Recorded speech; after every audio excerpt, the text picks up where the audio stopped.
Hello and welcome to Views on News. I'm Jawad Tehami. British Broadcasting Corporation BBC has published a report titled "Any Story Could Be Your Last: India's Crackdown on Kashmir Press." Now, this particular report published by BBC details the sinister and systematic campaign to intimidate journalists and silence the press. And this also highlights the case of several Kashmiri journalists who have been booked on terrorism charges. This report came after a year-long investigation by British Broadcasting Corporation in which it talked to more than 24 of Kashmiri journalists. 90% of those journalists say they have been at least once summoned by the police, and many saying for several times that, and then they had to face anger and threat of the police also. On the other side, we have seen the reaction coming from the Jammu and Kashmir police. It has rejected this report and threatening the BBC of further legal action and saying it allegedly misrepresented the facts. Now, BBC spokesperson responded to this particular threat by the Jammu and Kashmir police, saying that BBC stands by its journalism. We've also seen a post on X by President of People's Democratic Party, President Mehbooba Mufti, saying, let me quote, that since 2019, truth has not only become a casualty in Jammu and Kashmir, but stating facts now warrants punishment, unquote. This year, we also saw the Committee to Protect Journalists saying that 62 journalists have been killed in connection with the work since 1992 in India. We'll be taking up for discussion the kind of state of affairs, particularly in IIOJK, after the revocation of Article 370, when India unilaterally and illegally snatched the autonomy of this disputed region, which has been disputed as per the United Nations and internationally. What had been the state of affairs, especially towards the journalists, the kind of sinister campaign the authorities have been deploying ever since 5th of August 2019 to silence journalists and booking them under the draconian laws such as Unlawful Activities Prevention Act. For that, we are honored to have been joined in the studio by Mr. Naveed Aman Khan. He is Senior Analyst. Mr. Naveed, thank you very much for taking time out for Views on News tonight. We really appreciate that. In the studio, we're also honored to have been joined by Brigadier Retired Waqar Hassan. He is Senior Analyst. Brigadier Waqar, thank you very much for your time, also for being with us on the show tonight. And on Skype at the same time, we are being joined by Mr. Altaf Hussain. Wani is Chairman, Kashmir Institute of International Relations. Mr. Altaf, thank you very much for your time, also for being with us on Views on News tonight. We really appreciate that. With your due permission, both of you participants in the studio, let me begin the discussion with Mr. Altaf Hussain. Wani, Mr. Altaf, how do you understand and analyze this particular recently published report by one of the most revered and the news outlet from Britain, BBC? What's your understanding of that? Thank you for having me. First of all, I will say that this report is one of the reports which have come from the Kashmir in power from different international NGOs about the freedom of press and freedom of expression and the situation of journalists. Not going so far, we have seen mostly in the month of June and also in July and on the 5th of August, the communication from the Special Rapporteur of Freedom of Expression, Special Rapporteur of Human Rights Defenders, and Special Rapporteur on the Free Assembly and enforced disappearances on the situation of human rights journalists in occupied Kashmir. This report is an eye-opener for those who say that there is calm down, there is normalcy in Kashmir and the Kashmir press has been working. As your intro, you said already that the way the Indian government is criminalizing the freedom of expression in Indian occupied Kashmir is a fact. We have seen from last 39 years, 29 journalists in occupied Kashmir were killed and hundreds of them have been intimidated. Not going so far, from 2019 onwards, when special status of Jammu and Kashmir, Article 370 and 35 was abrogated. a new media policy in Indian occupied Kashmir. First of all, the Indian government took away the press club in Kashmir, which was a refuge for the journalists in Indian occupied Kashmir who stayed there and discussed the stories. That was taken over by the state forces of the Indian Army. And we could see that more than 50 or 20 journalists who were intimidated, they were harassed during the police interrogations, and some were asked to leave the job. Some of the international journalists, like Masarat Zara, she was also called to the police station. Then Governor Durrani, he called the police station and was not allowed to leave the country. Sana Muthu, another journalist, she was not allowed to leave the country.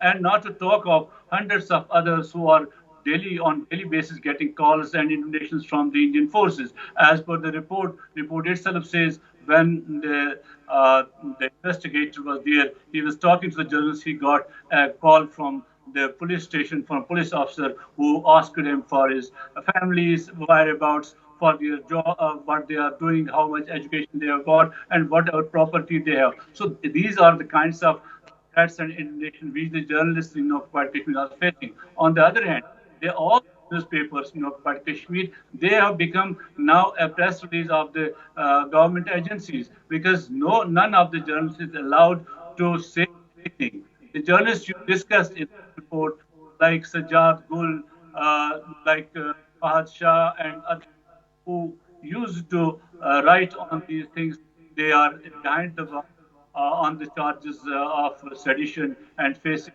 the charges, as you said, Prevention Activities Act. And this act of fear which Indian government has created, and they are not allowed to report anything about the freedom movement or about the situation on the ground. Rather, everything is normal in Kashmir.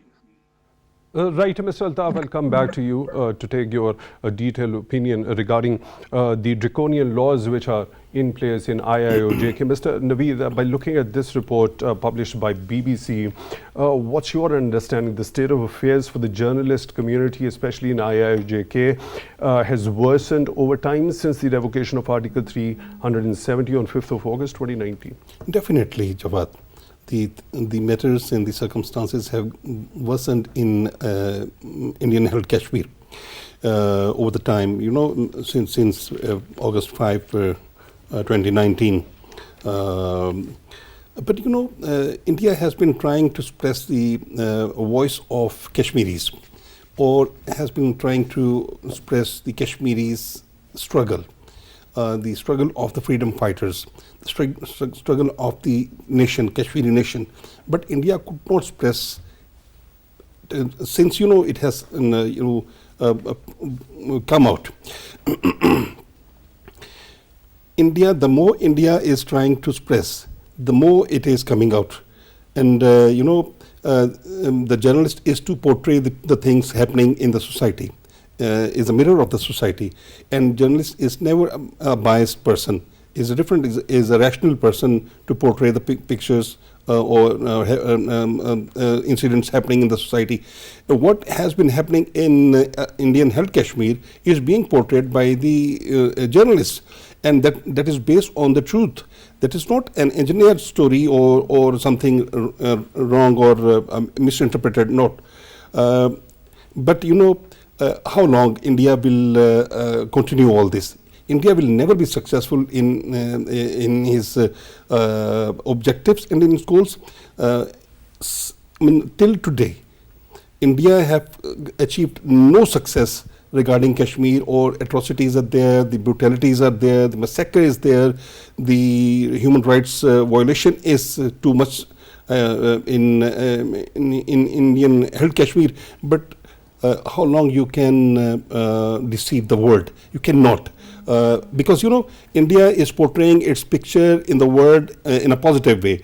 And on the other hand, India's picture is being portrayed by the Kashmiri journalists in a different way. What is happening in Kashmir is being portrayed by the Kashmiri journalists. So what I understand from your take is that on one side, India is trying to portray a positive image through deception, through means of India is trying to deception, portray. and the reality on the ground, especially when we talk about IIOJK, it's pretty different.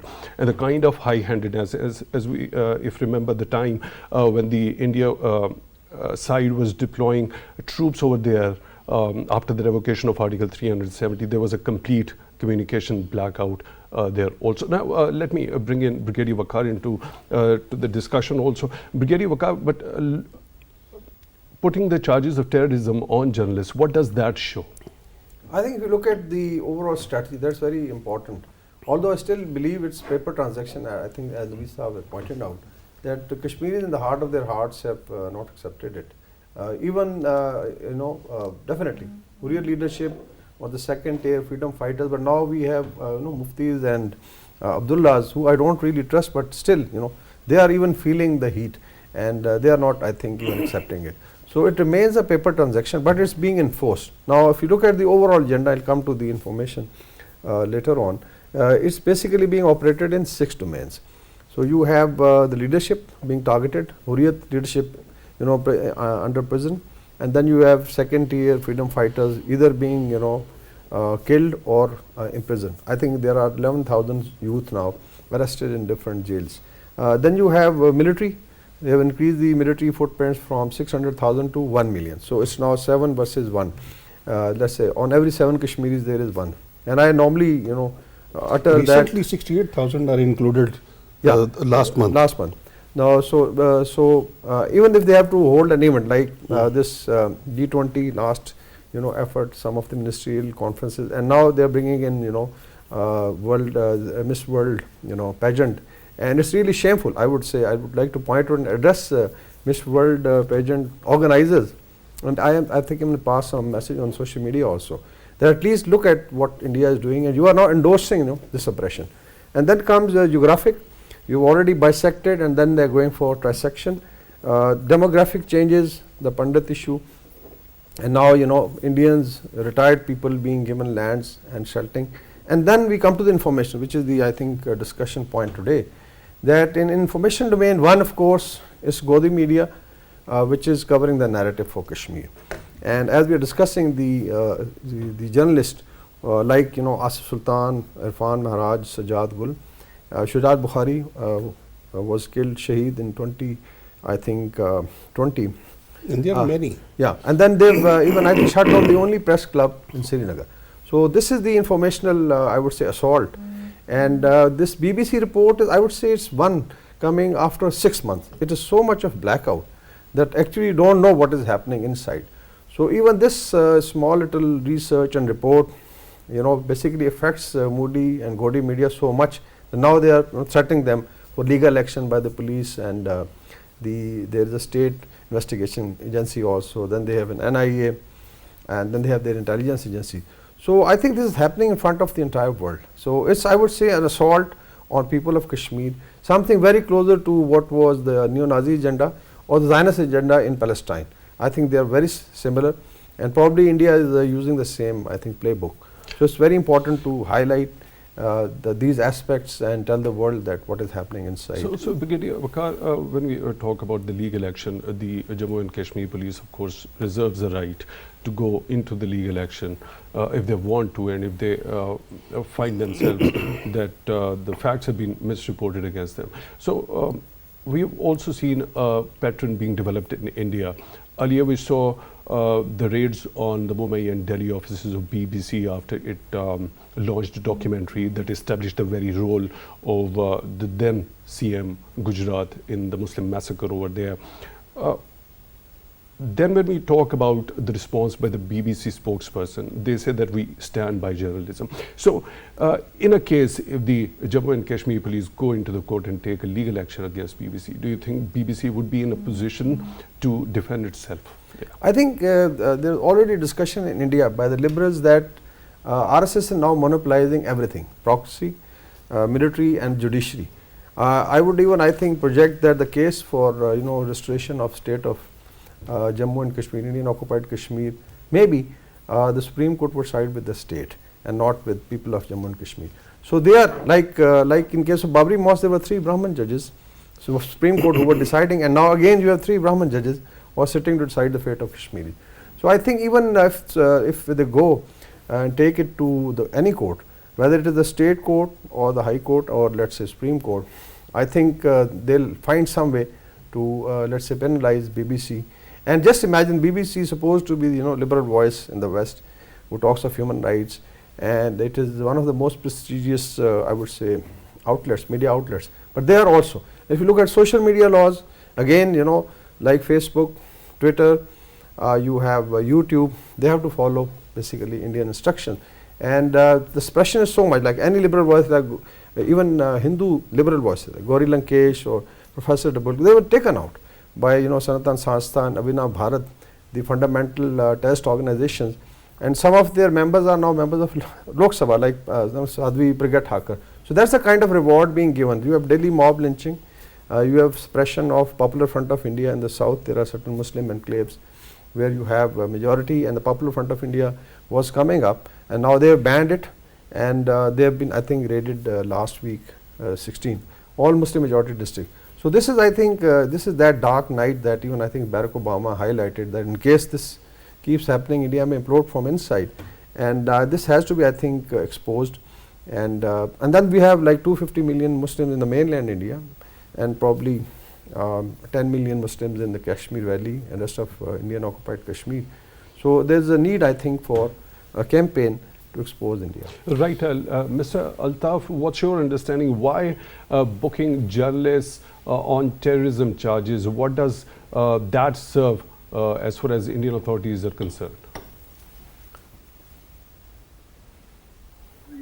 Because others to this what we should know about what is in occupied Kashmir.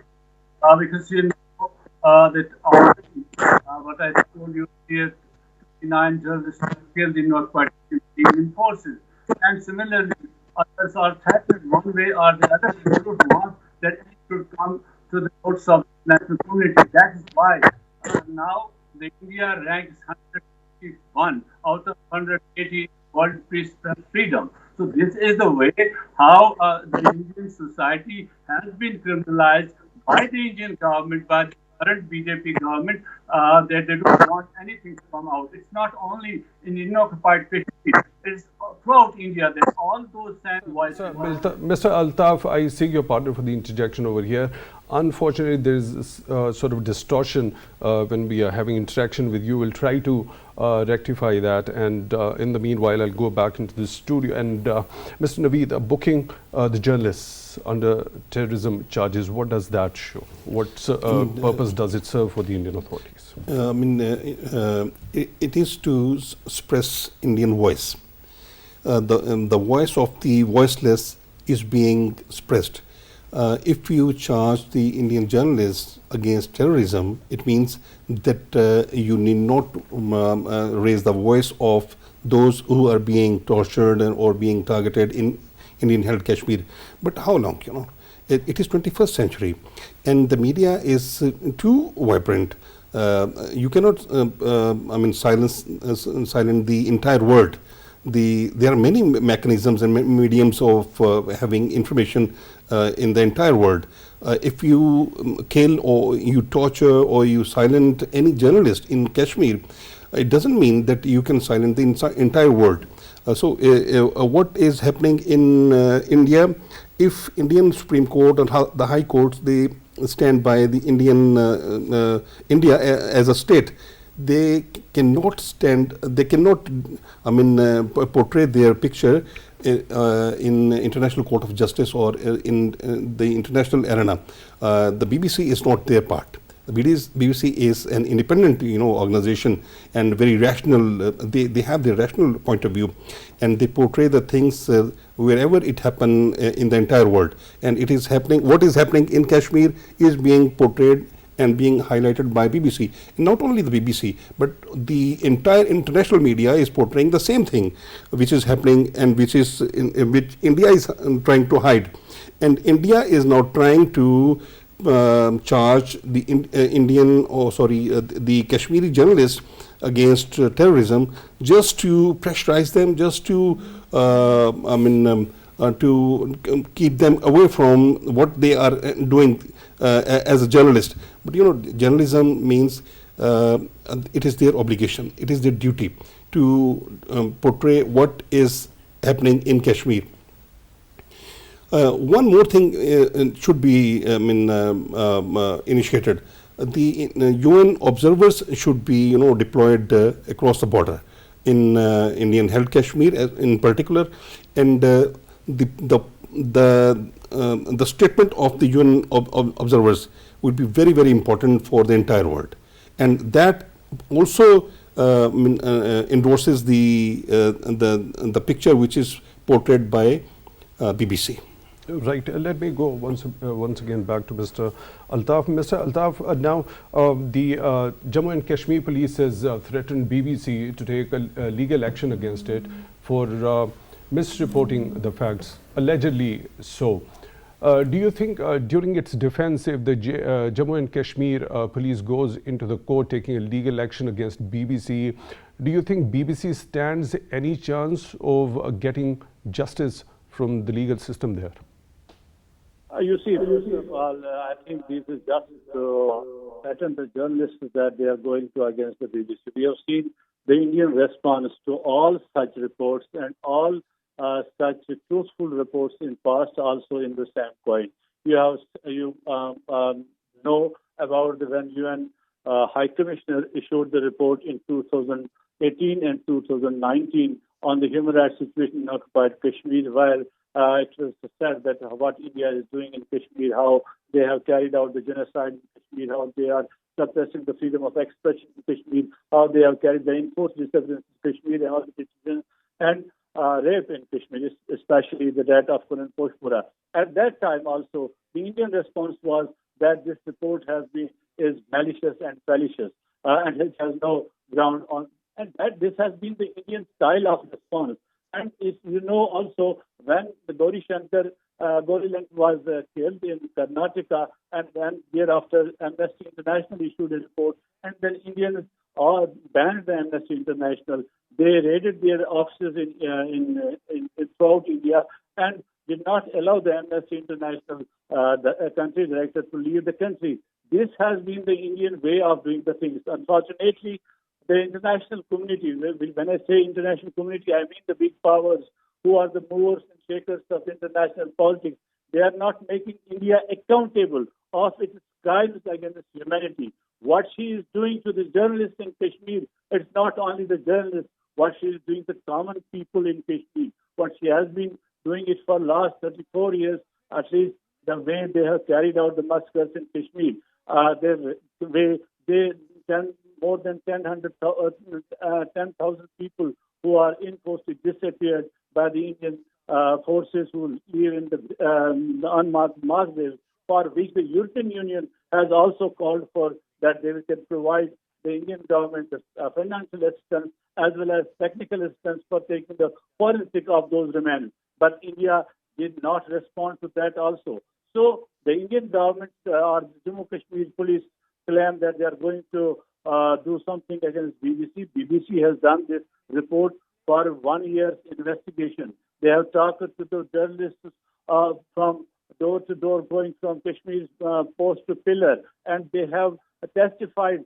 They have all the records of those, because they know that their names have not been revealed because of the reprisals, because the journalists who in occupied Kashmir, who talked to the BBC, they told them that don't expose our names, because at that time we will face more reprisals from the government of India. And as I am talking to you, I am here in Islamabad talking to you, but my family is in Kashmir, and I know my family is going to face the reprisal because of me talking on these issues on this. This has been happening in Kashmir. Our people, the journalists not to talk of journalists, because journalists are the main organ of the human rights system, because they defend, they are the people who know each and everything on ground, and that's why Indian government doesn't want anybody to know what is happening in Kashmir. But thanks to the Kashmiri journalists' bravery, they have exposed India, and like I said, that's why India is now 161 in the International Freedom of Expression Index. Right. So, do we expect any sort of chance BBC might be getting justice or the capacity of the legal system over there if BBC is brought into the court through a legal action by Jammu and Kashmir police regarding this report? Do you think there is a capacity in the judicial and legal system that the justice in true spirit could be served? You see that Indian justice system, especially in Kashmir, is all militarized. It is not the justice which is done by the book of law. It is done through the might of gun. It is done through those draconian laws which Indian government has introduced in Kashmir to arm its already well-equipped military in Kashmir. They have given them blanket impunity in Kashmir to kill the people, to man the people, to raid their houses, to put them behind the bars. So they are getting total impunity on that. So that is how the Indian judicial system has no, especially the judicial system which exists in the occupied Kashmir, that has no legs to stand upon when it comes to the Indian army, because we have seen so far none of the perpetrators of Indian army or the police has been brought to justice, who are responsible for killing, for mass killing, who are responsible for the abduction of the civilians, but none of them has been brought to justice so far. So we can't expect any justice from Indian judicial system. But at the same time, I will say, but they don't have that much of courage also to really bring BBC to the court. Right, Mr. Altaf, what sense do you make of Indian authorities planning to organize a beauty pageant over there in IIOJK? Earlier we saw they organizing one of the G20 moods over there with the ground situation speaking volumes to the contrary. See, what India wants to portray a normalcy mantra in Kashmir, that there is total normalcy in Kashmir. There is no problem in Kashmir. Kashmiris are very much happy with the abrogation of Article 370 and 35A. That is what they propagate around the globe. What they try to arrange a G20 session for what they now have the beauty contest in Kashmir, the Miss World there.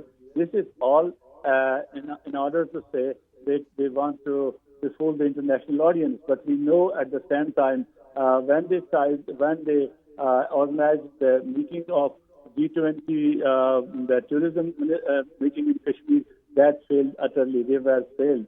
They spent millions of dollars on that, but at the end of the day, we did not see any meaningful presence of the people. And only yesterday, when the British Prime Minister was asked, "Are you going to sign the trade deal with India?" He said it is too early to sign a trade deal with India, because all over the Europe there is a sense in the civil society, there is an urgency among the human rights defenders who ask their government that first of all, government of India should put its human rights record right, especially in Kashmir and Northeast, and vis-a-vis to the minorities in India and also to Dalits and other communities in India.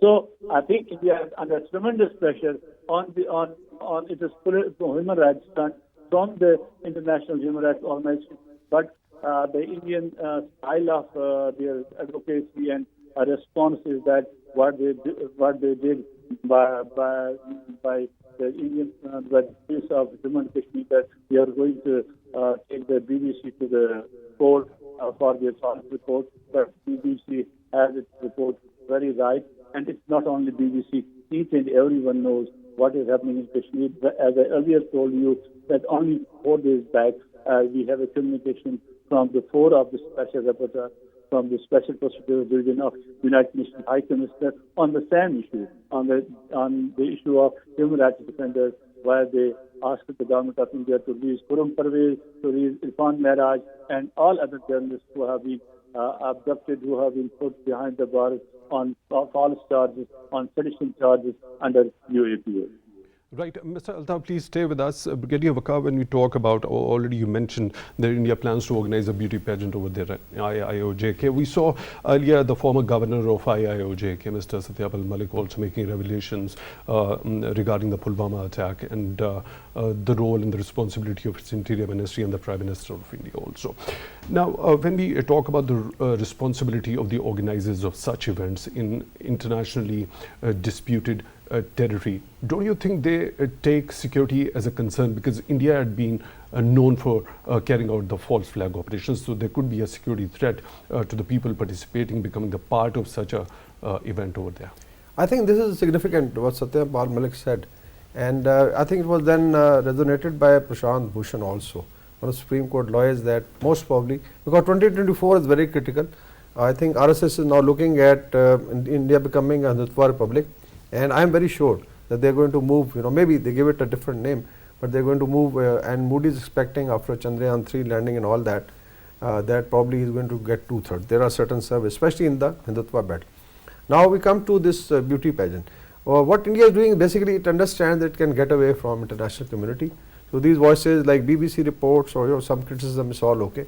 But as far as the business interests are concerned, people like BRICS, or in the European Union or North America would side with it. They've never publicly condemned it. It's always indirect reference through a media outlet, or let's say when he went to US, it was Barack Obama, the ex-president, doing it and not the sitting president. So I think this is, I would say, hypocrisy of the West, which can actually, who are basically champions.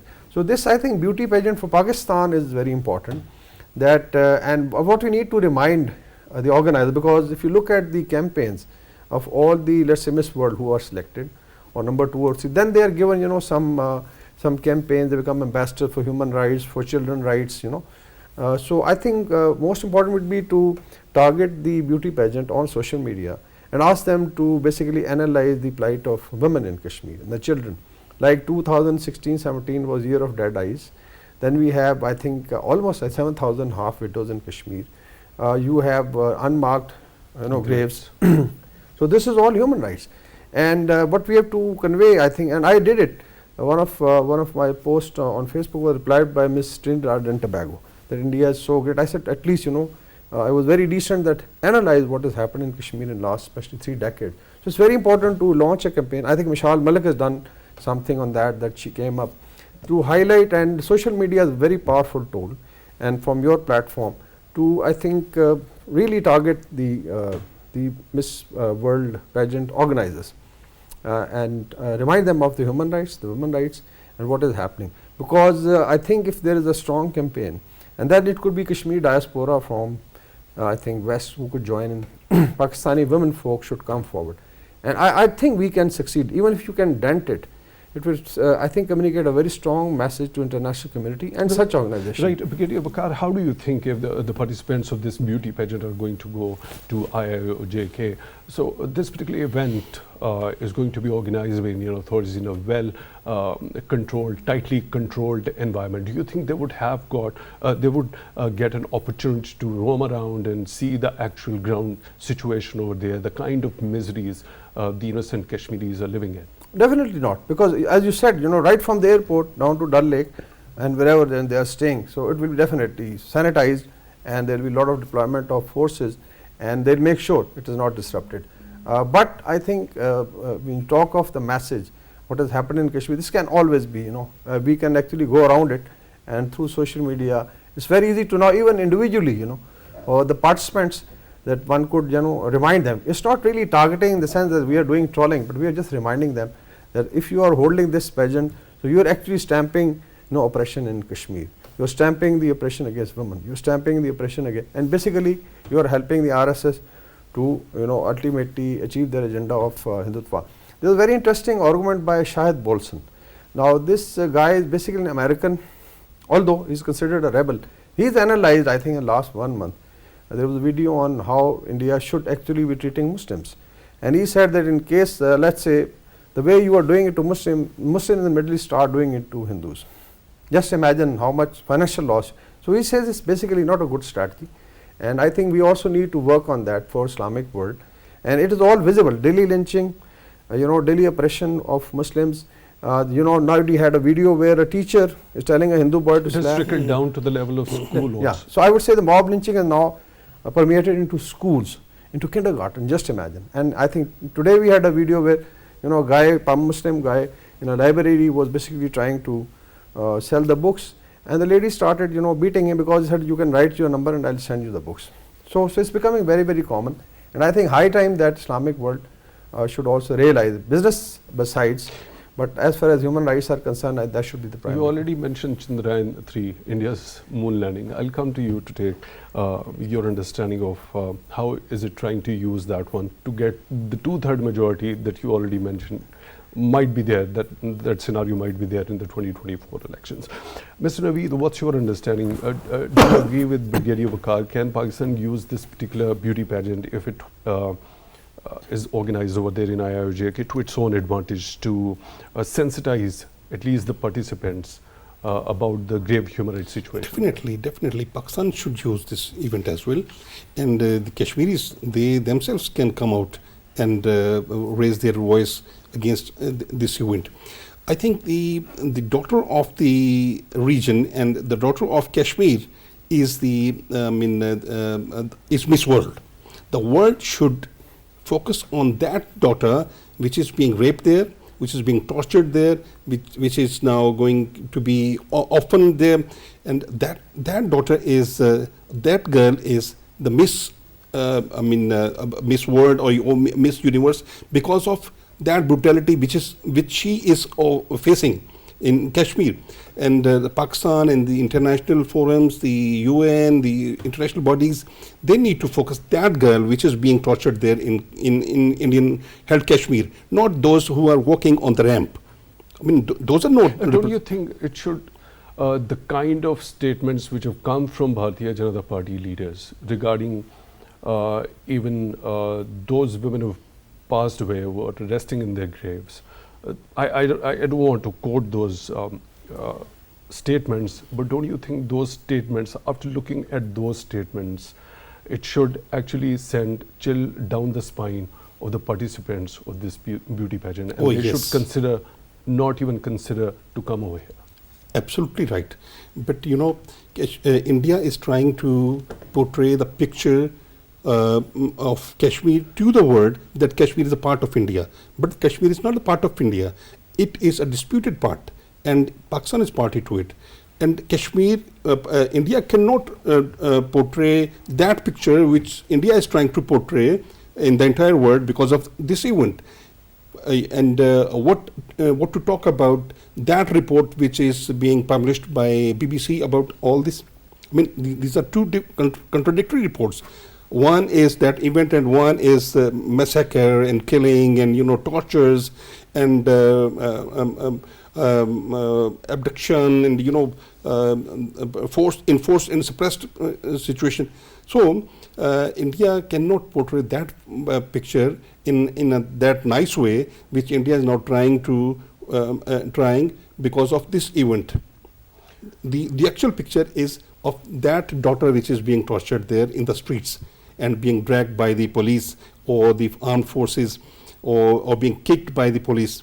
And that picture is the actual and real picture of India, which India is portraying in the world in Kashmir, regarding Kashmir. Right. Mr. Altaf, what's your understanding of what does the international law specifically say about those journalists who are working in the conflict zone or in an internationally recognized disputed territory? You see, all journalists who work in conflict zones or otherwise are protected by law, because the journalist in the line of duty has to report whatever he sees on the ground, and he has to report all the truth to his newspaper or to his agency, whatever he is working for.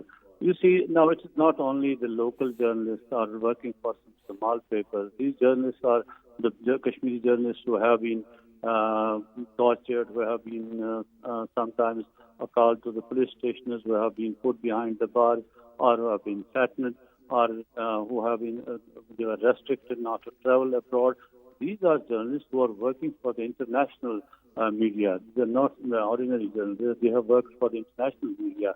And international media is at their back at sometimes comes, and that's why they are alive. Otherwise, Indian government would not allow them to live there. We know about the Shujat Bukhari when he exposed India in 2018. How Indian trolls, firstly, he was trolled on the Twitter and then he was killed by the Indian forces. And likewise, we have seen many things happening in occupied Kashmir to the journalists in the past also. But the international law has the obligation to the government of India, to the state, to protect those journalists. But we have seen in India is a state who doesn't respect any, neither the international law nor its own constitution. The country, the government, which has violated its own constitution by abrogating Article 370 and 35A, which their own constitution doesn't allow them to do so, but they did so, and they then introduced a set of laws in Kashmir which they can't do because of the United Nations Security Council resolutions and Fourth Geneva Convention. But they are doing it. They are changing the demography. They are eliminating the local population over here. So India has become arrogant because what I earlier said to you, because the international community is not making her accountable for the crimes which she is doing against the people in Indian occupied Kashmir. That is what has made India arrogant. I've taken your point well. Now, when we talk about India continuously violating international law, also violating its own constitution, earlier we saw when it violated unilaterally and illegally its own constitution by revocation of Article 370, some sort of condemnations came from the international community, but we haven't seen any sort of concrete action. Continuous violations keep on happening unabated by Indian authorities, no concrete action by the international community. In that sort of a scenario, what happens to be the option at the hands of Kashmiris? Here is the suggestion that I often am curious about when we talk about the Khalistan movement. They have organized referendums in the major capitals of the world, drawing the world's attention. And we have seen some of the major powers taking side with that particular Khalistan movement. Do you think that could be a possibility for the Kashmiri diaspora across the world also to organize such referendums to draw the attention of the international community that they are fighting and struggling for their right to self-determination as per the United Nations Security Council resolutions? See, people of Kashmir don't need to organize such referendums because Kashmir is an internationally recognized dispute. We have the United Nations Security Council resolutions. We have the United Nations Commission of India-Pakistan resolutions. We have the commitments from the government of India, the leaders of India. We have the commitments from the international leaders that the people of Kashmir will be given the chance to decide their political future. So we have a different, our dispute has different connotations rather than what the Khalistan movement has. So we don't need to organize that. Our diaspora has already demonstrated throughout the world after abrogation Article 370, we have seen the processions in every nook and corner of the world. Wherever a single Kashmiri decided, he came out, he condemned the Indian action, he rose against that, he wrote against that, and he talked about it, and he condemned the Indian action. So they face the reprisals also from the Indian occupied Kashmir. The people who are in diaspora, they are facing reprisals. Passports of many of them have been cancelled by government India. They are not allowed to go to their home. Who try to go to their home, they are being arrested there. So this is happening to the people of Kashmir from all over the world. But we don't need, we don't need to organize any such referendum. We have the United Nations Security Council resolutions supporting our referendum. There should be a referendum, free and fair referendum, so that people can decide their political future. There is already too much know-how around the globe about this issue. Right, Mr. Naveed, your quick closing comments regarding the possibility. Do you think, do you agree with Mr. Altaf that he says that the Kashmiris don't need to organize such a referendum as the Sikhs for Khalistan movement have done? I think if that referendum is organized, I think the Kashmiri cause will not be damaged. It will be highlighted, and the Kashmiris, they will vote for it, for their independence, or for their right of independence, or from they want to get rid from India. They don't want to be the part of India any longer. As far as the efforts are concerned, the Kashmiris or the Pakistanis in particular, we need to work all together on international forums to highlight Kashmir issue as much as it is possible, and to highlight all those brutalities and atrocities which are happening in Kashmir. And the real picture of Kashmir is this, which is being portrayed by the by the Kashmiri journalists. Right, Brigadier Waqar, your...